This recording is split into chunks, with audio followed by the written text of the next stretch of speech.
Welcome to the digital educare. প্রিয় ছাত্রছাত্রীরা, আমি তোমাদের ভূগোল শিক্ষক কিশোর স্যার। তো এবছরে 2024 সালে যারা উচ্চ মাধ্যমিক পরীক্ষা দিতে যাচ্ছ, তোমাদের জন্য ভূগোল বিষয়ে একটি সুখবর যে আমি তোমাদের জন্য একটি সাজেশন রেডি করেছি। তো তোমরা অবশ্যই যারা ভূগোল পরীক্ষা দিতে যাচ্ছ, তো লাস্ট মিনিট আর কয়েকটা দিন মাত্র বাকি আছে, তো এই লাস্ট মিনিট সাজেশন কিন্তু তোমরা অবশ্যই ফলো করো। দেখো এই প্রশ্নগুলো যেন তোমরা সবাই কমপ্লিট করে যাও, ঠিক আছে?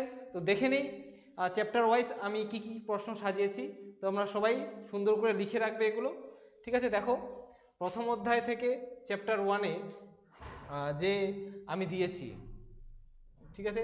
চ্যাপ্টার ওয়ানে প্রথম প্রশ্ন দেখো কি রয়েছে। এক নম্বর রয়েছে আরোহণ ও অবরোহণ বলতে কি বোঝো, ঠিক আছে? আরোহণ ও অবরোহণ খুব একটা কমন জিনিস, প্রতি বছর এখান থেকে প্রশ্ন আসে। তো আরোহণ অবরোহণ পর্যায়ন অবশ্যই পড়বে। 2 নম্বর আছে দেখো বহির্জাত প্রক্রিয়াকে পর্যায়ন প্রক্রিয়া বলা হয় কেন। 3 নম্বর অগ্নিভবন বলতে কি বোঝো। 4 নম্বরে আছে অন্তর্জাত ও বহির্জাত প্রক্রিয়ার মধ্যে পার্থক্য লেখো। 5 নম্বরে আছে আবহবিকার ও ক্ষয়ভবনের মধ্যে পার্থক্য লেখো। এবং প্রথম অধ্যায়ে এই কমন জিনিসগুলো কিন্তু অবশ্যই তোমরা পড়বে। 6 নম্বরে আছে গিজার কি। 7 নম্বরে আছে অ্যাকুইফার কাকে বলে। এরপরে দেখো 8 নাম্বার থেকে রয়েছে কি 8, 9, 10 দেখো ভৌমজলের উৎসগুলি কি কি। 9 নম্বরে আছে 9 নম্বরে আছে অসম্পৃক্ত স্তর বা ভাদস স্তর কি। খুব সহজ সহজ প্রশ্ন আছে, এগুলোই আসবে পরীক্ষায়। ভাদস জল কাকে বলে, অ্যাকুইফিউজ কাকে বলে, এগুলো কিন্তু শর্ট শর্ট প্রশ্নের জন্য এই প্রশ্নগুলো দেখো। আর এরপরে একটা বড় প্রশ্ন এখানে রয়েছে। বড় প্রশ্নটা হলো কি, দেখো কার্স্ট অঞ্চলে বিভিন্ন ভূমিরূপগুলির বিবরণ দাও। এই প্রশ্নটা কিন্তু 4 বা 5-এর জন্য তোমরা করে যাবে, ঠিক আছে? তারপরে দেখো তারপর কি রয়েছে শুষ্ক উপত্যকা অন্ধ উপত্যকা কোথায় কীভাবে হয়, এটা একটা ছোট প্রশ্ন। তারপর দেখো সমুদ্র তরঙ্গের ক্ষয়কাজের ফলে গঠিত 4টি ভূমিরূপ চিত্র সহ বর্ণনা করো, ঠিক আছে? তোমরা এগুলো স্ক্রিনশট নিয়ে লিখে নেবে বা পজ করে করে অবশ্যই কিন্তু এগুলো লিখে রাখবে তোমরা। দেখো তারপরে এই প্রশ্নটাও কিন্তু তাহলে বড় প্রশ্ন 4 বা 5-এর জন্য, ঠিক আছে? প্রথম অধ্যায় থেকে 16 নম্বর প্রশ্নটাও একটা বড় প্রশ্ন রেখেছি আমি, যেটা 4 বা 5-এর জন্য করবে তোমরা। বিভিন্ন প্রকার বাঁধের চিত্রসহ বিবরণ। তারপরে আরেকটা ছোট প্রশ্ন সম্মুখ তটভূমি পশ্চাৎ তটভূমির মধ্যে পার্থক্য, ঠিক আছে? এরপরে তরঙ্গ কর্তৃত মঞ্চ স্বাভাবিক বাঁধ খিলান গ্রহণ, এগুলো সম্পর্কে কিন্তু পড়ে যাবে তোমরা। দেখো উপযুক্ত চিত্রসহ ব্যাখ্যা করো এই প্রশ্নটা, যেটা হলো 18 নম্বর প্রশ্ন। তারপরে রয়েছে রিয়া ও ফিওর্ড উপকূলের 4টি প্রধান পার্থক্য লেখো। ফিওর্ড উপকূল বলতে কি বোঝায়, লেগুন কি, অ্যাটল, প্রবাল বলয়। এবং আরও একটি এখানে গুরুত্বপূর্ণ প্রশ্ন, বড় প্রশ্ন, যেটা তোমাদের হলো কি, যে প্রবাল প্রাচীরের উৎপত্তি, বিভিন্ন প্রকার প্রবাল প্রাচীরের উৎপত্তি ও গঠন বা বৈশিষ্ট্য ব্যাখ্যা করো এবং প্রবাল প্রাচীর গড়ে ওঠার অনুকূল শর্ত, ঠিক আছে? এবার দেখো সেকেন্ড চ্যাপ্টার থেকে কি কি প্রশ্ন আছে। দেখো ক্ষয়ের শেষ সীমা বলতে কি বোঝায়, স্বাভাবিক ক্ষয়চক্র তত্ত্বটি আলোচনা করো। এবং এটার সঙ্গেই কিন্তু অথবা দিয়ে প্রশ্নটা হতে পারে কি, যে উইলিয়াম মরিস ডেভিস বর্ণিত ক্ষয়চক্রের বিভিন্ন পর্যায়গুলো উপযুক্ত চিত্রসহ বর্ণনা করো। এবং তার সঙ্গে আরও একটা অথবা প্রশ্ন, এটাও অর দিয়ে হবে এই প্রশ্নটা, যে ভূমিভাগের একটি নির্দিষ্ট জীবন ইতিহাস আছে ব্যাখ্যা করো। একটাই প্রশ্নের উত্তর, খুব ইম্পর্টেন্ট প্রশ্ন এবার এটা, কিন্তু এটা সবাই তোমরা পড়ে যেও। তারপর দেখো এটা মোনাডনক হবে, মোনাডনক হবে, তোমরা বুঝতে পারছো, এটা ঠিক করে নিও। মোনাডনক ও ইনসেল বার্জের মধ্যে পার্থক্য লেখো। স্থিতিশীল পুনর্জীবন লাভ, গতিময় পুনর্জীবন লাভ বলতে কি বোঝো, ইউস্টেটিক পুনর্জীবন লাভ কি, এগুলো তোমাদের সেকেন্ড চ্যাপ্টার থেকে রাখা আছে। দেখো এরপরে দেখো আর কি আছে সেকেন্ড চ্যাপ্টার থেকে, নদীর পুনর্জীবন লাভের ফলে কিভাবে নদীমঞ্চ গঠিত হয় চিত্রসহ ব্যাখ্যা করো, এই প্রশ্নটা। তারপরে নিক বিন্দু সৃষ্টি, ডেভিসের ত্রয়ী বলতে কি বোঝো, ইনসেল বার্চ, এগুলো সব ছোট প্রশ্ন আছে, বাজাদা, ঠিক আছে? পেডিপ্লেন, পেনিপ্লেন। এরপরে দেখো তৃতীয় অধ্যায় থার্ড চ্যাপ্টার, ঠিক আছে? জল নির্গম প্রণালী থেকে দেখো এখান থেকে তোমাদের পূর্ববর্তী নদীর সংজ্ঞা, পরবর্তী নদীর সংজ্ঞা, বিপুরা নদী, অধ্যারোপিত নদী, এই নদী, এইগুলোর ছোট ছোট সংজ্ঞা পড়ে রেখো। প্রতি বছর এখান থেকে একটা প্রশ্ন দেয়। কেন্দ্রমুখী কেন্দ্রবিমুখ জল নির্গম প্রণালীর পার্থক্য। তারপরে দেখো কোন কোন ধরনের ভূমিরূপের উপর কেন্দ্র বিমুখ এবং সমান্তরাল জল নির্গম প্রণালী গড়ে ওঠে, আর একটা ছোট প্রশ্ন। আর এখানে একটা কিন্তু বড় প্রশ্ন আমি রেখেছি, ঠিক আছে? ভূনিম্নস্থ ভূমিরূপের সঙ্গে জল নির্গম প্রণালীর সম্পর্ক। আর লাস্ট যে ছোট প্রশ্ন আরেকটা আছে 7 নম্বর, অঙ্গুরীয় জল নির্গম প্রণালী বলতে কি বোঝো। তারপরে দেখো তারপরে রয়েছে কি চ্যাপ্টার 4, মৃত্তিকা থেকে পর্যালোকরণ বলতে কি বোঝো, অর্থাৎ মৃত্তিকা সৃষ্টির বিশেষ প্রক্রিয়া, তারপরে মৃত্তিকা ক্যাটেনা, আঞ্চলিক অনান্ত এবং আন্তঃআঞ্চলিক মৃত্তিকার পার্থক্য, ডুরি ক্রাস্ট কি, মৃত্তিকা ক্ষয়ের পদ্ধতি, দেখো ইলুভিয়েশন, পেডালফার পেডিকল মৃত্তিকার পার্থক্য, ল্যাটেরাইজেশন, মৃত্তিকা পরিলেখ কাকে বলে, এবং এখানে আরেকটা একটু ডেসক্রিপটিভ প্রশ্ন 4 বা 5 নাম্বারের জন্য পড়বে, মৃত্তিকা সংরক্ষণের বিভিন্ন পদ্ধতি। ঠিক আছে, এবং দেখো আর বাকি কি, গ্লেজিয়েশন, এলিভেশন, রেগুলিত এবং হিউমিফিকেশন। ঠিক আছে, এরপরে দেখো চ্যাপ্টার নাম্বার 5, যেখানে চ্যাপ্টার নাম্বার 5 তোমাদের বায়ুমণ্ডল থেকে রাখা হয়েছে দেখো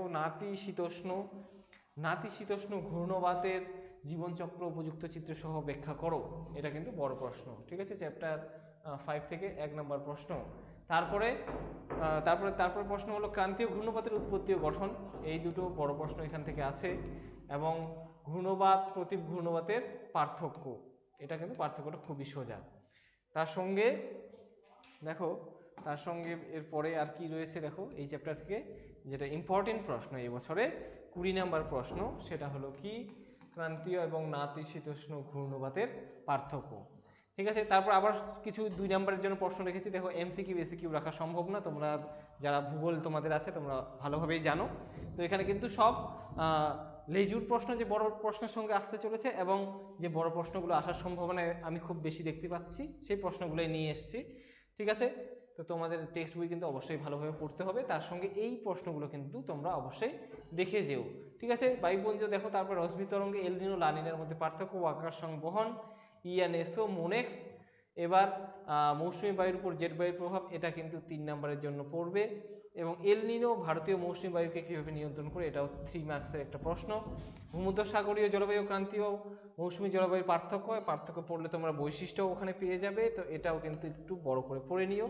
নিরক্ষীয় অঞ্চলে সারা বছর বৃষ্টিপাত হয় কেন, ভূমধ্যসাগরীয় অঞ্চল ফল উৎপাদনে বিখ্যাত কেন, দেখো এগুলো সব প্রশ্নগুলো কিন্তু তোমাদের সাজেশনের এবার কিন্তু খুবই গুরুত্বপূর্ণ প্রশ্ন সাজেশন।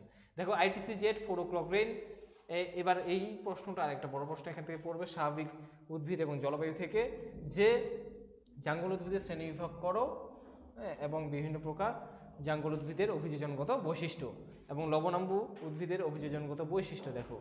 ঠিক আছে, তারপর দেখো এখান থেকে খুব হাইফাই হট টপিক, যেখান থেকে প্রশ্ন থাকেই প্রতিবার, তো এখানে গ্রিন হাউস প্রভাব পড়বে অবশ্যই, বিশ্ব উষ্ণায়নের প্রভাব, বিশ্ব উষ্ণায়নের কারণ, কিয়োটো প্রোটোকল, মন্ট্রিল প্রোটোকল, এবং ওজোন স্তর এর গুরুত্ব, প্রভাব, এবং প্রাকৃতিক সৌর পর্দা বলা হয় কেন, এই প্রশ্নগুলো কিন্তু এখান থেকে অবশ্যই ভালো করে পড়বে।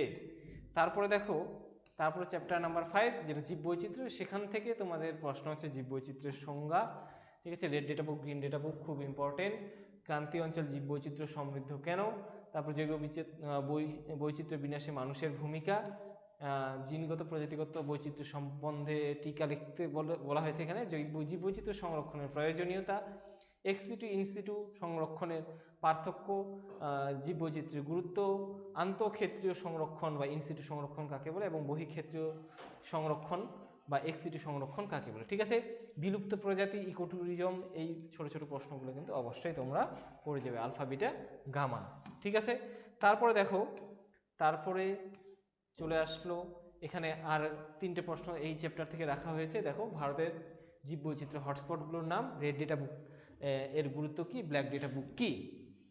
ঠিক আছে, তারপরে দেখো চ্যাপ্টার 6 দুর্যোগ বিপর্যয়, এখান থেকে বিপর্যয়ের সংজ্ঞা, দুর্যোগের সংজ্ঞা, বিভিন্ন প্রকার প্রাকৃতিক বিপর্যয়ের শ্রেণীবিভাগগুলো, এবং মানবীয় বিপর্যয় কাকে বলে, এর মধ্যে এই বিপর্যয়গুলোর মধ্যে সুনামি ভালো করে পড়বে, ভূতাত্ত্বিক বিপর্যয়গুলোর কারণ কি পড়বে, দুর্যোগ বিপর্যয়ের মধ্যে পার্থক্য, প্রাকৃতিক এবং মনুষ্যসৃষ্ট দুর্যোগের মধ্যে পার্থক্য, মেঘ ভাঙা বৃষ্টি, হরপাবান, অগ্নি উৎপাতের প্রভাব, বিভিন্ন প্রকার খরার শ্রেণীবিভাগ, হিমানি সম্প্রপাত, আর বিপর্যয় ব্যবস্থাপনা ইম্পর্টেন্ট কিন্তু, বিপর্যয় ব্যবস্থাপনা দেখো, বিপর্যয় ব্যবস্থাপনার সঙ্গে এর পদ্ধতিগুলো এবং বিপর্যয় প্রশমনের উপায়, পিএমআর, এগুলো কিন্তু তোমরা অবশ্যই ভালো করে পড়ে যাবে। ঠিক আছে, দেখো তার সঙ্গে লাস্ট প্রশ্ন রয়েছে এখান থেকে, সুনামি প্রতিরোধের জন্য কি ব্যবস্থা নেওয়া যায়। এখানেই শেষ হয়ে গেল তোমাদের প্রাকৃতিক ভূগোল, এবারে শুরু হচ্ছে তোমাদের অর্থনৈতিক। এবারে তোমাদের অর্থনৈতিক ভূগোল দেখো। অর্থনৈতিক ভূগোলের প্রথম অধ্যায়ে যে রয়েছে সেই যেখানে বিভিন্ন অর্থনৈতিক কার্যাবলীর শ্রেণী বিভাগ রয়েছে, সেই অর্থনৈতিক কার্যাবলী যে 5টা স্তর আছে, অবশ্যই তোমার 5টা স্তরের সংজ্ঞা এবং উদাহরণ এবং প্রত্যেকটা স্তরের কর্মীদের যে কালার, যে পোশাকের শ্রমিকগুলো হয় অবশ্যই পড়বে। আর তার সঙ্গে এখান থেকে তোমরা কিন্তু কোয়াটারনারি কুইনারি স্তরের অর্থনৈতিক কার্যাবলীর বৈশিষ্ট্য এবং চতুর্থ পঞ্চম স্তরের অর্থনৈতিক কার্যাবলীর পার্থক্য পড়ে নিও, ঠিক আছে। এরপরে অর্থনৈতিক ভূগোলে তারপরে আছে কিন্তু কৃষিকাজ। সেই কৃষিকাজ থেকে পড়বে যে প্রশ্নগুলো, দেখো তোমরা কৃষিকাজ থেকে এই প্রশ্নগুলো পড়বে। তোমরা মেন কথা এই যে সাজেশনের যে প্রশ্নগুলো আছে এগুলো অবশ্যই খুব ভালো করে পড়ে যাও, এখান থেকে অবশ্যই কমন পাবে। দেখো কৃষিকাজ থেকে কি প্রশ্ন রয়েছে। 1 নম্বর আছে মিশ্র কৃষি বাণিজ্যিক কৃষির পার্থক্য, শস্য 2 নম্বরে শস্য সমন্বয়, 3 নম্বরে নিবিড় জীবিকা সত্তাভিত্তিক কৃষি পদ্ধতিতে মাথাপিছু উৎপাদন কম কেন, ভারতীয় কৃষিতে সবুজ বিপ্লবের প্রভাব, শস্যাবর্তনের সঙ্গে এর 2টা গুরুত্বপূর্ণ বৈশিষ্ট্য বা সুবিধা। 6 নম্বরে রয়েছে দেখো ভারতীয় কৃষিতে সবুজ বিপ্লবের প্রভাব আলোচনা করো। 7 নম্বরে রয়েছে ভারতীয় কৃষিতে সবুজ বিপ্লবের 2টি সুফল কুফল, শ্বেত বিপ্লব কি, ভারতে নীল বিপ্লব বলতে কি বোঝো, শ্রীলঙ্কা নারকেল উৎপাদনে এগিয়ে কেন বা অগ্রণী কেন, ঠিক আছে। তারপরে দেখো, তারপরে এই কৃষিকাজ থেকে আর প্রশ্ন রেখেছি আমি, দেখো এবার ইম্পর্টেন্ট প্রশ্ন, এটা বড় প্রশ্ন।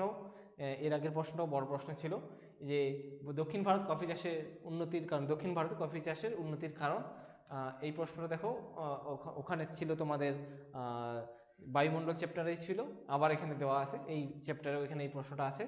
তারপরে 13 নম্বর ইক্ষু উৎপাদনের অনুকূল প্রাকৃতিক পরিবেশ, যেটা কিন্তু তোমাদের মাধ্যমিক পরীক্ষাতেও এসেছে। আবার এবারও এই তোমাদের ক্ষেত্রে যেহেতু আছে এটা একটু দেখে যাবে তোমরা। ছেদন এবং দহন কৃষি, অর্থাৎ এখানে স্ল্যাশ অ্যান্ড বার্ন বা ঝুম চাষ কৃষির কথা বলা হয়েছে। এই যে ঝুম চাষ বলতে কি বোঝো, ইম্পর্টেন্ট একটা। ভারতের ডাল চাষের সমস্যা, এটাও একটু বড় নাম্বার 4, 5 বা 3 নম্বরে আসতে পারে। ট্রাক ফার্মিং 2 নম্বরের প্রশ্ন। গুজরাটের শ্বেত বিপ্লব সূচনার কারণ 3 নম্বরের জন্য পড়ে যাবে, 2 বা 3, ঠিক আছে। এরপরের চ্যাপ্টার, ওই চ্যাপ্টারে যে শিল্প রয়েছে, শিল্প থেকে কি কি পড়বে তোমরা। শিল্প থেকে প্রথমেই তোমাদের গুরুত্বপূর্ণ একটা প্রশ্ন রেখেছি, যেটা হলো কি পশ্চিম ভারতে কার্পাস বয়ন শিল্পের কেন্দ্রীয় ভবনের কারণ, ইম্পর্টেন্ট এবার। তারপরে দেখো এগুলো সব তোমাদের 2 নম্বর বা 3 নম্বরের প্রশ্ন।